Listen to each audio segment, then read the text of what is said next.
Now I'm gonna show you how to reset the oil life in this 2019 Kia Forte.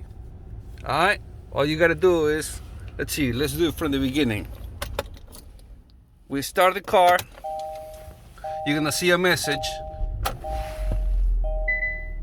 You see it right there, service required. Alright, all you gotta do is gonna work with this guy right here. So you press this one, go to the settings ones, right there to the gear, scroll down,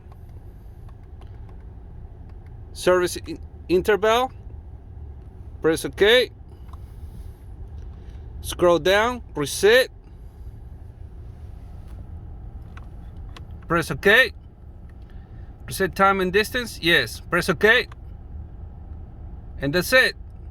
This is how you reset the oil life or the service interval in a 2019 Kia Forte. Oh, by the way, I put 5 quarts of 5W20 oil, regular oil. You could put synthetic oil if you want, but this is all you do for the reset.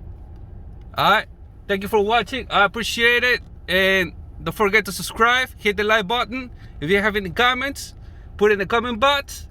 And the feedback also, please put it in the comment box. I need that. Have a good day. Take care. See you in the next one. Holla.